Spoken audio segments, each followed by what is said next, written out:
যে মায়ের খাচ্ছে সেও ছাত্রদল বলতে, যে মায়ের দিচ্ছে সেও ছাত্রদল। আমরা আছি মুসিবতের মধ্যে। একটা পিকেটিংয়ের কথা সে উল্লেখ করছে, যেখানে একটা প্রশাসনের একটি গাড়ি ভাঙচুর করা হয়েছিল, সেখানে আপনিও ছিলেন তার সাথে। মাকে দেখতে পারি নাই, ভিডিও কনফারেন্সের মাধ্যমে দেখতাম। এমন এমন দিন মাঝে মাঝে এমন অসুস্থ ফিল করতাম, চিকিৎসা করতে পারিনি। প্রতিটি আন্দোলনের সঙ্গে আমি নেতৃত্ব দিয়েছি, প্রতিটি আন্দোলনের সঙ্গে আপনি যাচাই বাছাইয়ের প্রত্যেকগুলো স্লোগান দিয়েছি আমি। অনেক সময় তাদেরকে রেভিনিউ শাখায় দেখা গেছে, এলএ শাখায় দেখা গেছে, অনেকে আবার থানা সংক্রান্ত বিষয়ে দেখা গেছে। এই সম্পর্কিত বিষয়ের সাথে ইনজামাম জড়িত আছে কিনা? প্রিয় দর্শক, প্যানোয়ার নিয়মিত আয়োজন মুখোমুখি, এই মুখোমুখি অনুষ্ঠানে আপনাদের স্বাগত জানাচ্ছি। আমি আজিব নিহাত। আজকের মুখোমুখি অনুষ্ঠানে আমাদের সাথে মুখোমুখি হয়েছেন শহর ছাত্রদলের সদস্য সচিব এবং জেলা ছাত্রদলের সাবেক নেতা। একই সাথে আরেকটা সবচেয়ে বড় পরিচয়, সেটি হচ্ছে উনি আগামীর যে ছাত্রদলের কমিটি, সেই কমিটিতে সাধারণ সম্পাদক পদপ্রার্থী ইনজামাম। আমি যদি শুরুতে একটু যেতে চাই যে আমরা যেই আরিফ নামে যার কথা উঠে আসছে, যে কাকা তারেকের মানে তার অন্যতম সদস্য হিসেবে যার নাম শোনা যাচ্ছে, আরিফুল ইসলাম সামি, আমি যদি ভুল না করি, সেই সামি তার একটা ভিডিওতে দাবি করেছিলেন যে আপনার সঙ্গে সে রাজনীতি করেছিল। এখন আমার প্রশ্ন হচ্ছে, সে কি আদৌ ছাত্রদল করে, বা আপনার সাথে কি আপনার কর্মী হিসেবে ছাত্রদলে অ্যাক্টিভ আছে কিনা? মূলত আরিফ হলো আমার বাসার আমার বাসা হলো বাহাচ্চরে, আমাদের বিএনপি সংলগ্ন পার্শ্ববর্তী এলাকায় 10 নম্বর ওয়ার্ডে। সেই সুবাদে আরিফকে আমি চিনি হলো কি তাদের এই সে বাহাচ্চরে থাকতো, তাই স্থানীয় না, সে বাহাচ্চরার কোনো তার মা একজন অত্যন্ত পরিশ্রমী একজন মহিলা ছিলেন, তো সেই হিসেবে আমরা তাকে চিনি এখান থেকে। কিন্তু রাজনীতির যে বিষয়টা আসছে, তার সাথে আমার কখনো রাজনীতিভাবে কখনো সম্পৃক্ত হওয়ার সুযোগ ছিল না। সে কি ছাত্রদলের রাজনীতি করে? না, সে কখনো ছাত্রদলের রাজনীতি করে না। যদি থাকতো সে কোনো না কোনো পদে থাকতো, অথবা আমার সাথে তার সাথে কখনো ইয়ার ছবি মিছিল মিটিংয়ের ছবি তো দেখার কথা। যদি আমার সে যে আপনি যে প্রশ্নটা করছেন, তার সাথে আমার আসলে কোনো একটা পিকেটিংয়ের কথা সে উল্লেখ করছে, যেখানে একটা প্রশাসনের একটি গাড়ি ভাঙচুর করা হয়েছিল, সেখানে আপনিও ছিলেন তার সাথে। আমার কেন জানি ভিডিওটা আসলে আমি দেখছি রমজানের সময় সে ভিডিওটা করছিল। আমার কেন জানি মনে হয়েছিল সে অসুস্থ। সে ভিডিওটাতে উল্লেখ করছিল সে 2009 সাল থেকে সম্ভবত সে রাজনীতি শুরু করেছে বা রাজনীতি করতেছে। অনেক বড় ভাইদের নাম বলছে সে। আসলে সে কি জেনে বলছে না না বুঝে বলছে তা আমি তো জানি না। কারণ ওই সে যে সালের কথা বলতে, আমি তখন ক্লাস 9, 2009 সালে আমি রাজনীতি করি। 2010 এসএসসি দেওয়ার পর রাজনীতিতে আসা, বিশেষ করে 11 সাল থেকে আমার পুরো উদ্যমের রাজনীতি শুরু স্টার্ট। ইদানিংকালে যেটি দেখা যাচ্ছে, ছাত্রদলের রাজনীতি ঘিরে কিছু দুর্বৃত্ত সক্রিয় হয়ে উঠেছে, যেটা আপনারাও যেটা সামাজিক যোগাযোগ মাধ্যমে এবং বিভিন্ন সময় বলা বলি করেন। আমার প্রশ্ন হচ্ছে, এই মুহূর্তে জেলা ছাত্রদলের রাজনীতিটা কারা নিয়ন্ত্রণ করেন, এবং অ্যাকচুয়ালি এই যে দুর্বৃত্তরা ধীরে ধীরে গ্রাস করে নিচ্ছে, এখান থেকে উত্তরণের উপায় কী? আসলে এই সমস্যাটা হচ্ছে বিশেষ করে এগুলো 5 আগস্টের পর থেকে এই সমস্যাটা আমরা বেশি ফেস করতেছি। আমরা যখন 5 আগস্টের আগে, আমরা এখন বর্তমানে অনেক ছেলেরা যারা ছাত্রদল দাবি করতে, বিশ্বাস করেন কিনা জানে, তাদেরকে আমরা স্বপ্নও দেখিনি অনেক ছেলেদেরকে। তো অনেকে হয়তো বা ছাত্রদল আছে বা জুলাই যোদ্ধা দাবি করতেছে, বর্তমানে করতে পারে স্বাভাবিক, কিন্তু তাদের আগে ব্যাকগ্রাউন্ডে কিন্তু অন্য দলের সাথে সম্পৃক্ত ছিল, এমন ছবিও আছে। এরকম অনেকে ফেসবুকের মারফত দেখতেছে আর কি। তো আসলে 5 তারিখের পর থেকে আমাদের যেটা একটা ঐক্য ছিল আমাদের আন্দোলন সংগ্রামের বিষয়ে, আমরা যে 20 জন 30 জন 50 জন মিলে আমরা মিছিল করতাম, তা নিজের জীবনের সর্বোচ্চ ঝুঁকির আমরা যারা রাস্তায় করতাম, তারা যেন কেন জানি মনে হচ্ছে আমরা পিছিয়ে পড়ে গেছি। 5 তারিখ পর যারা আসতেছে তারা যেন কেমন একটু সামনে চলে আসে, বিশেষ করে তাদের একটা সোশ্যাল মিডিয়ার মাধ্যমে এই জিনিসটা হয়ে গেছে। এবং কোনো বিশেষ ব্যক্তি বা বিশেষ গোষ্ঠী তাদেরকে আশ্রয় প্রশ্রয়গুলো দিচ্ছে বলে আজকে মানে একটা বিশ্রী একটা বিষয় তৈরি হয়েছে বলে আমি মনে করি। এইটার কারণে জেলা ছাত্রদলের ভবিষ্যতে কি হতে পারে, এবং আপনারা যারা দীর্ঘদিন ধরে রাজনীতির সাথে সক্রিয়, তাদের রাজনীতিটা করতে গিয়ে কী ধরনের সমস্যা তৈরি হতে পারে?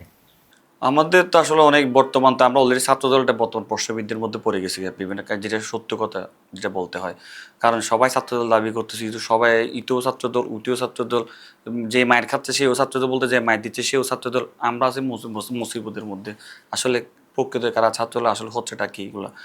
তো আসলে আমাদের আসলে আরেকটা সমস্যা, আমাদের আসলে জেলা ছাত্রদল কমিটিটা নাই, বা আমরা ছাত্রদল অভিভাবক শূন্য বললেই চলে। আসলে আমাদের সিনিয়র নেতৃবৃন্দরা যদি যত দ্রুত সময়ের মধ্যে আমাদের কমিটি দিবে, আমাদের যে একটা অভিভাবক আসবে ছাত্রদলের, বা শূন্যতা যেটা সেটা যদি যত তার দ্রুত সময় সেটা পূর্ণতা রূপে ধারণ করে, তাহলে আমার মনে একটু ভালো হবে। তবে এখন বর্তমান যে প্রেক্ষাপটটা তৈরি হয়েছে ছাত্রদলকে নিয়ে, যেখানে সেখানে ছাত্রদলকে মানে নামটা চলে আসা, এটা আসলে এভাবে থাকলে তো আসলে আমার সংগঠনটা থাকবে না। আমরা অনেক পিছিয়ে যাব। বর্তমানে আমরা আসলে বলতে গেলে অনেক পিছিয়ে আছে। তো দ্রুত সময়ের মধ্যে আমাদের কমিটিটা খুব বেশি প্রয়োজন বলে মনে করছি। কিন্তু এই জায়গায় কি আপনাদের সিনিয়র যারা বিএনপি নেতারা আছেন বা এখানকার স্থানীয় সংসদ সদস্য আছেন বা আপনাদের অন্যান্য সংগঠনের মাদার সংগঠনের সভাপতি সেক্রেটারি আছেন তারা কি এই বিষয়গুলো জানে না বা দেখছে না বা কোনো ধরনের পদক্ষেপ নিচ্ছে না? একটা কথাই আছে আমাদের আঞ্চলিক কিছু কিছু বিষয় একটা ক্ষেত্রে গিয়ে মানে মানে একটা আঞ্চলিক একটা কথা আমরা সবসময় শুনি, হয়তো আপনি শুনছেন, খেতেও গিলতেও পারতেছি না, ফেলতেও পারতেছি না, একটা কথা আছে। বিষয়টা এমন একটা পর্যায়ে চলে আসছে আর কি।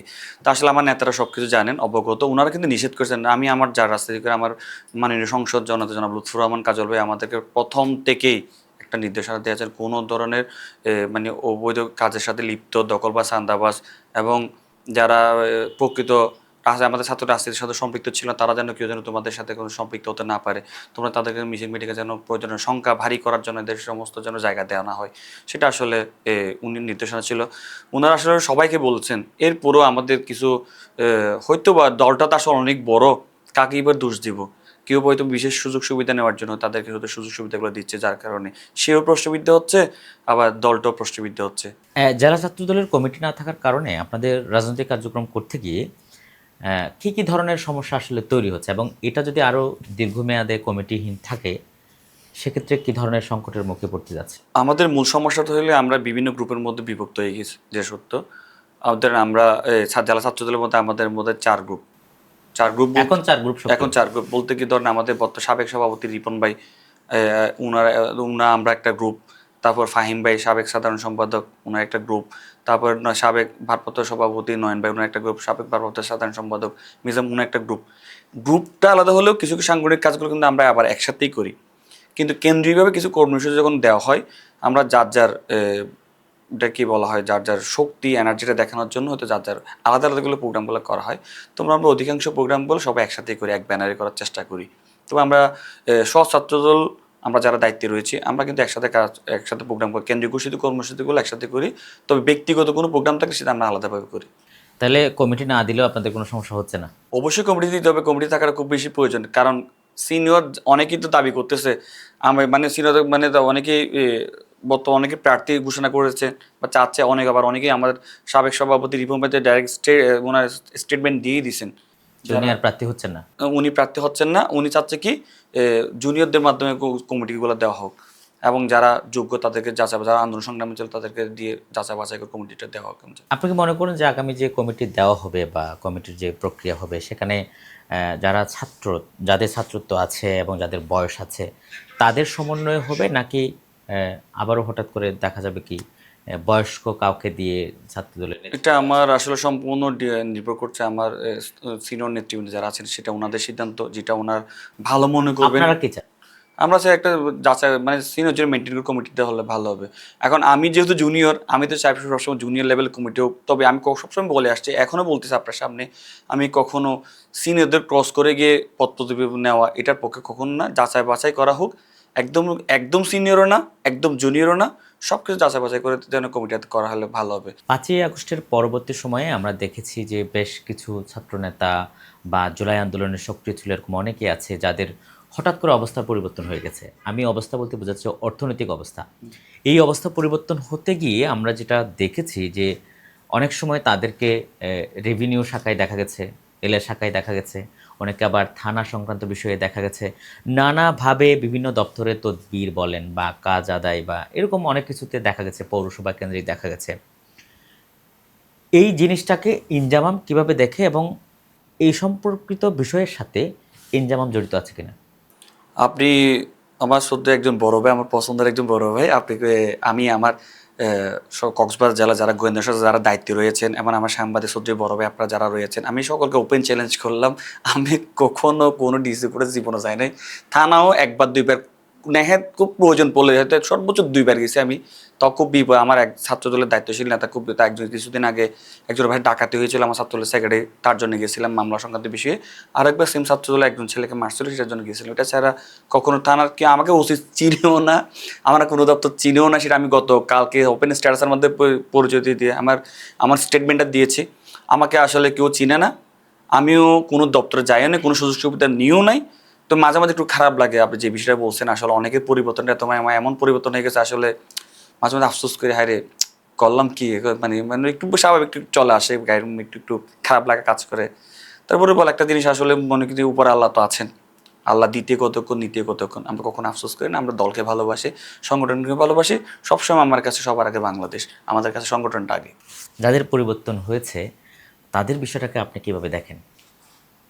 সেটা আসলে সম্পূর্ণ সেটা তার উপর, সে কিভাবে করে নিয়েছে বা কিভাবে করেছে তার বা আপনারা যেটা যাচাই বাছাই করলে অনেকজনকে দেখছেন অনেক পরিবর্তন তাদের মধ্যে, এবং তাদের বিশেষ করে কথাবার্তা, আচার আচরণ, ব্যবহারটা একটু পরিবর্তন কেন যেন মনে হয়েছে। কিন্তু আমি ছাত্রদলের সেক্রেটারি, কক্সবাজার পৌরসভার 12টা ওয়ার্ড, মানে আমার আন্ডারে, আমার কন্ট্রোলে, আমার 12টা ওয়ার্ডের মধ্যে, মানে আমি কখন নিজে খুব অসহায় মনে হয় আর কি তাদের কাছে। মানে অসহায় ছাত্র নেতা ইনজামাম। মানে অসহায় সাথে মাঝে মাঝে খুব, মানে মাঝে খুব একা একা চিন্তা করি, কোন দিঘির পারে তো বিচে একা একা গিয়ে বসে, মানে খুব অসহায় লাগে। চিন্তা তো করি মাঝে মাঝে, তার পরিবর্তনে আমার কখনো পরিবর্তন হবে বা আমাকে। কিন্তু ইনজামাম কি চায় এই ধরনের পরিবর্তন? না, আমি কখনো এমন পরিবর্তন চাই না। আমি সিস্টেম ওয়াইজ, আমি লিগেলি যেটা করতে হয় সেটা করব, অবশ্যই করব।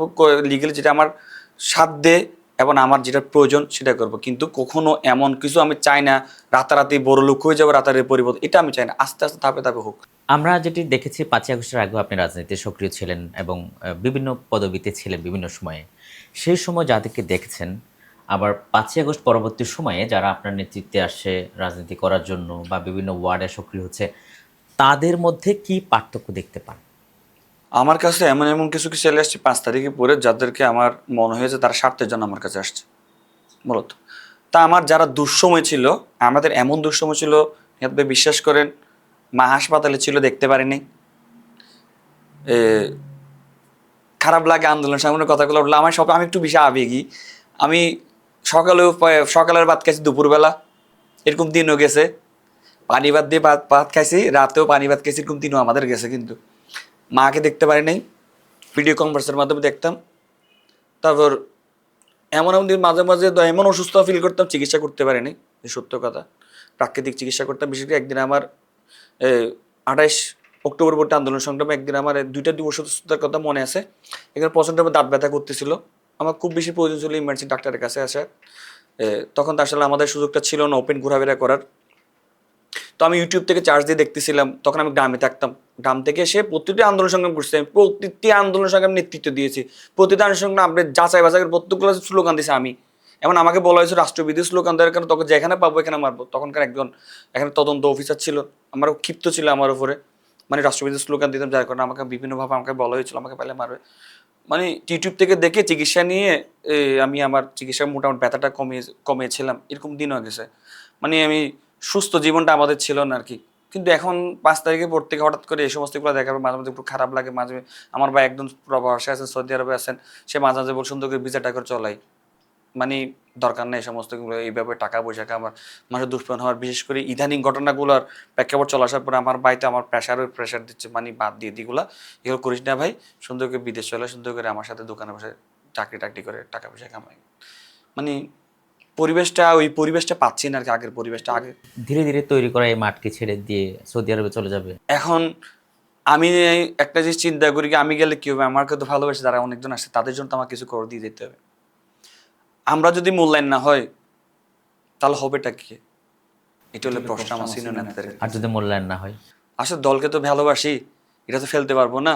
এরপরে দলকে ভালোবাসি, দলের জন্য কাজ করে যাব, একদম মন থেকে কাজ করবে। বরঞ্চ আমি এটা করবো কি, আমার চ্যালেঞ্জ সবসময় একটা জায়গায়, কেন আমাকে দেওয়া হয় নাই অপূর্ণতা কোটায়, সেটা আমি পূর্ণতা নিয়ে আবার আমি আমার মাঠে থাকবো এবং সর্বোচ্চ দিয়ে থাকবো ইনশাল্লাহ। এবং আমি বিশ্বাস করি আমি আপনার মাধ্যমে আমার যারা শুভাকাঙ্ক্ষী, যারা আমার সাথে একদম মিছিল মিটিংয়ে সব সময় থাকেন, তারা আমাকে ফেলে কখনো যাবে না। কারণ তারা জানে তাদের ইনজামে কখনো অন্যায় কাজ করতে পারে না, অন্যায় কাজ জড়িত হতে পারে না, তারা সবসময় সদ্ভাব পথটাই বেছে নেবে। ধন্যবাদ। ইনজামামুল হক আমাদের সাথে এতক্ষণ ছিলেন এবং আমরা আসলে এই মুখোমুখি অনুষ্ঠানে মুখোমুখি হয়ে অনেক কিছু জানবার চেষ্টা করি আপনাদের জন্য, যাতে করে আপনারা অনেক কিছু বিষয় জানতে পারেন এবং অনেক ধরনের ধোঁয়াশা থাকে, অনেক ধরনের প্রশ্ন থাকে একটা মানুষকে ঘিরে, সেই প্রশ্নের উত্তরের মাধ্যমে যেন তাকে আপনারা জানতে পারেন, এটি আমরা চেষ্টা করি। আসলে এখানে আমাদের ব্যক্তিগত কোনো মতামত নেই, আমরা দর্শকদের কাছ থেকে আসা বা বিভিন্ন পাওয়া প্রশ্নগুলো করি, সেই প্রশ্নের উত্তর নেওয়ার চেষ্টা করি। এবারের মুখোমুখিতে আমরা ইনজামামের মুখোমুখি হয়েছি, আগামী পর্ব হয়তো আপনার মুখোমুখি হচ্ছি।